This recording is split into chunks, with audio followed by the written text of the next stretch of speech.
And now is the time for Pakistan to learn from China. Personally, the thing that inspires me most about China, what inspires me most about China is the way they have lifted 700 million people out of poverty in 30 years. This has never happened in human history. And for someone who cares about humanity, I think this is an example which the entire world can follow and learn from China. So, for me, this is the most important thing Pakistan can learn, the way China has lifted people out of poverty. And what I have understood so far, China allowed their businesses to make money. China concentrated on their special economic zones, the export zones. They brought in investment from outside. They created wealth. And from that wealth creation, they spent it on the less privileged, poor section of the society. And that's how they've achieved the miracle. And that's what we intend to do in Pakistan. The other thing I've learned from China is the way China has tackled corruption.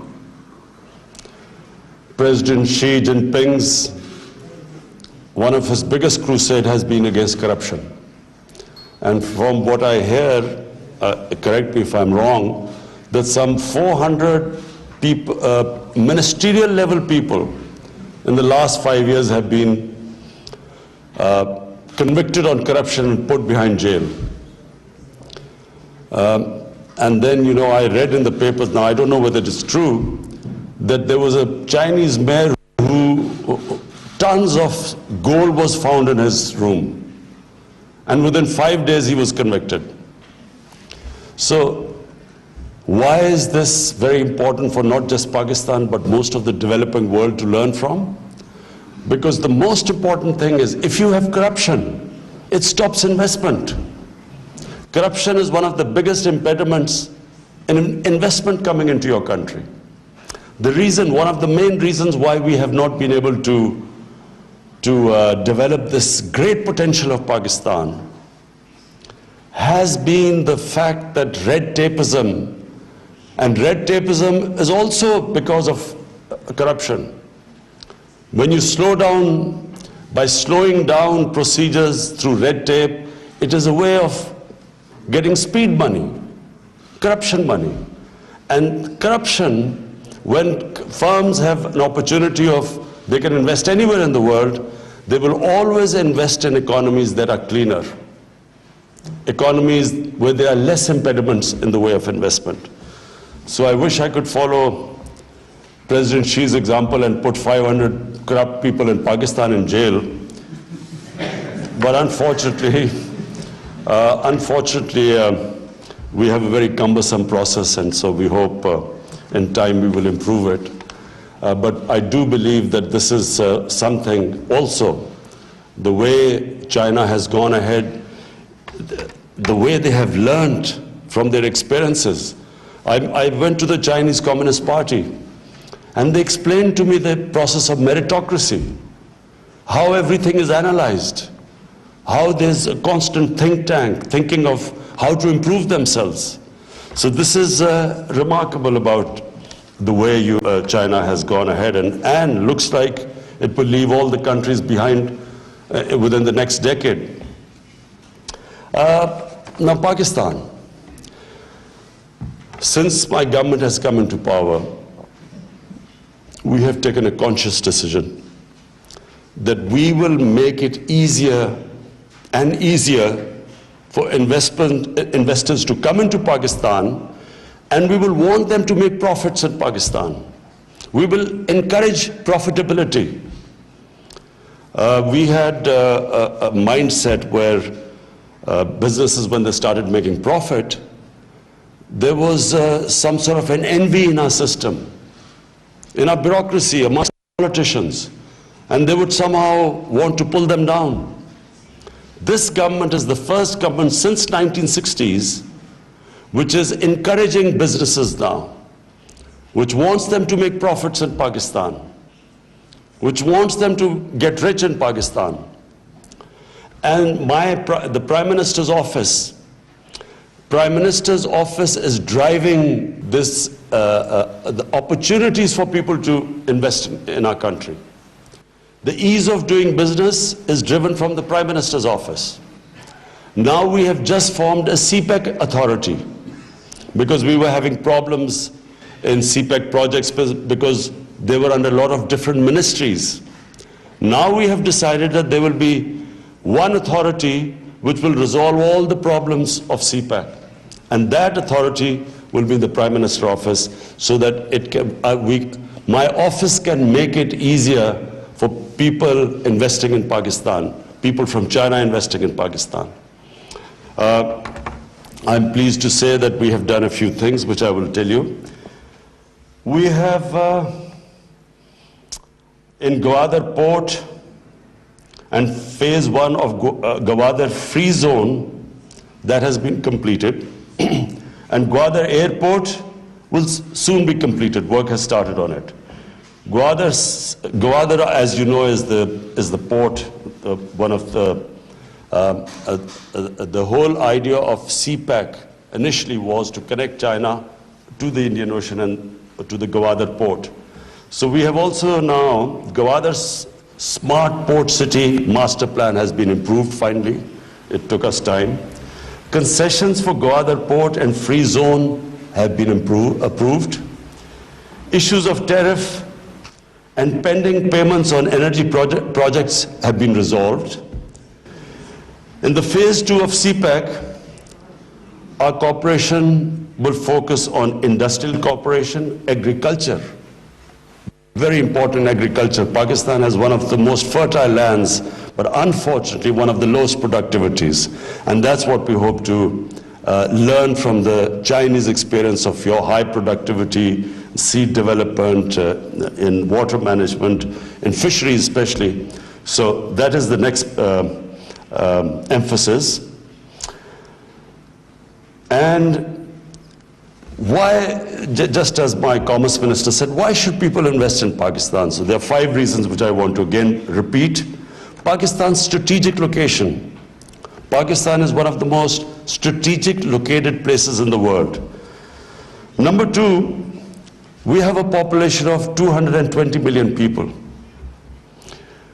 And unlike China, Pakistan's 60% of Pakistanis are below the age of 30. One of the youngest populations, which means a vibrant population, a young, vibrant population, labor force.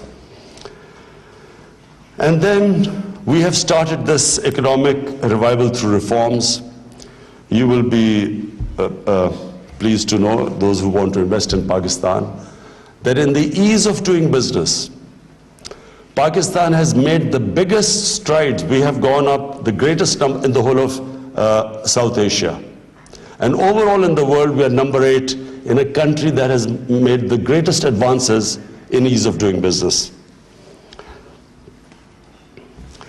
And then, of course, the industrial clusters through special economic zones.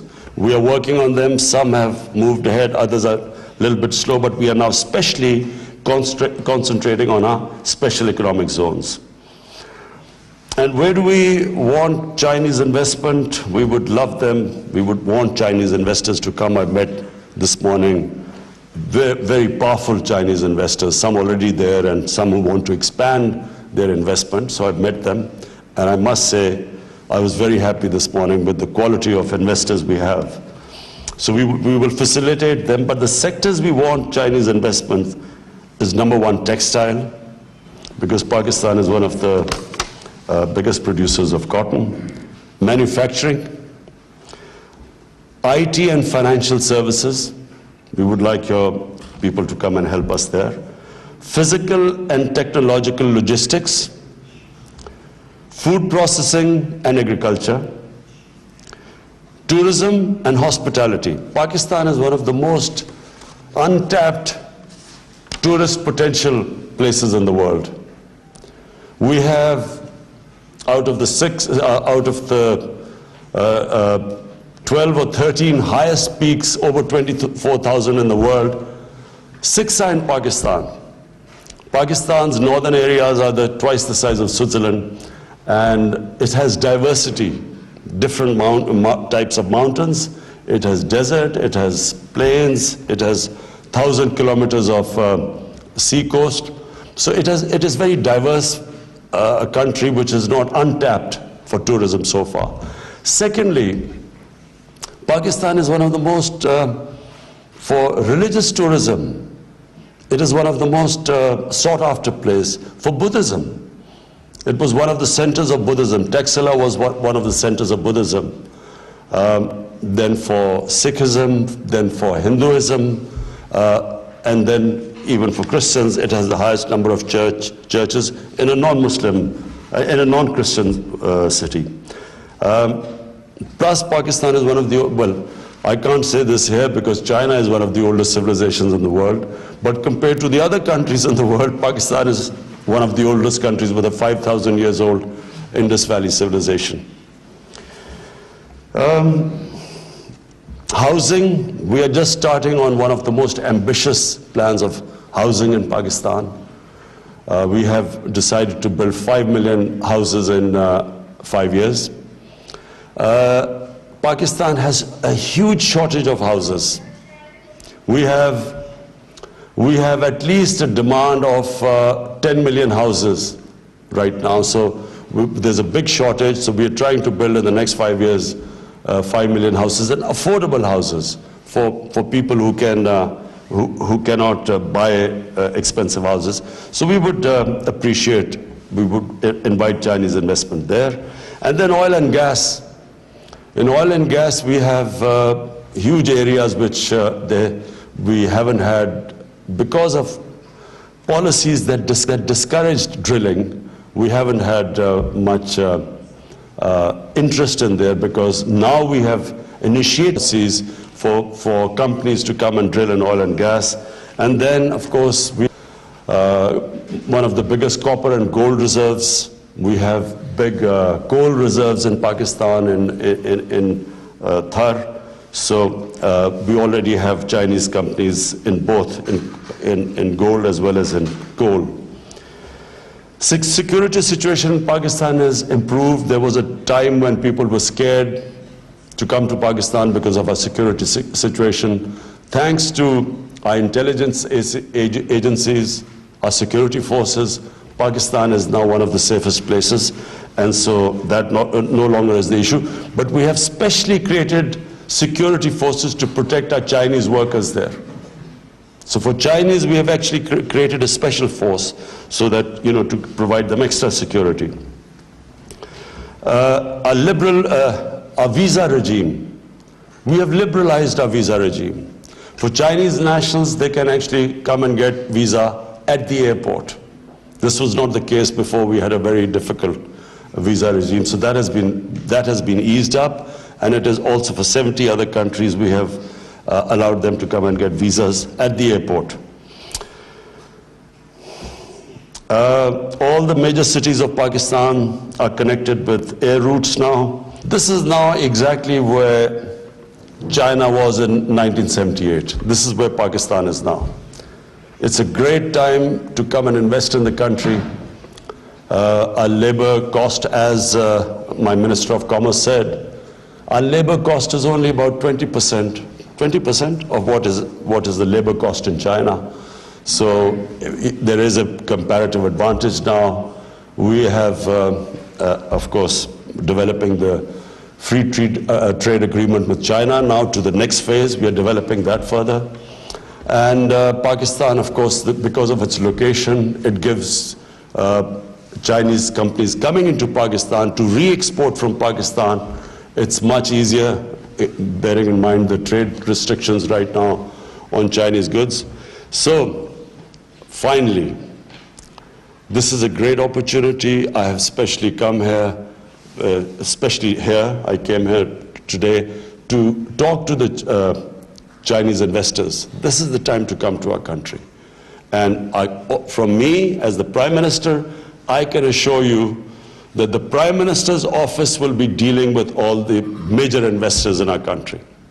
And CPAC will be dealt again from the Prime Minister's office, so to make it easy for you to invest there and to remove all hurdles that are in your way.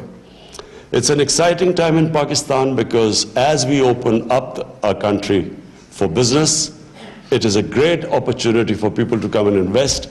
And as we change the mindset in Pakistan, we want businesses to come and make money. We want businesses to come to China and make big profits, so that the more profits you make, we feel that more investors will come to Pakistan. Our main aim is that as we create wealth in our country, we want to raise, like China, we want to raise the people out of poverty as China has done in the last 30 years. Thank you very much. वज़ीर-ए-आज़म इमरान खान इस वक्त मौजूद हैं China में और China council for promotion से वो खिताब कर रहे थे, जिसमें वज़ीर-ए-आज़म इमरान खान ने कहा कि करप्शन किसी भी मुल्क की तरक्की में सबसे बड़ी रुकावट है और पिछली हुकूमतों में मस्बत माहौल ना होने से सरमायाकारी नहीं हो सकी। पाकिस्तान में घरों की कमी है, जबकि पाकिस्तान में 5 साल में 50 लाख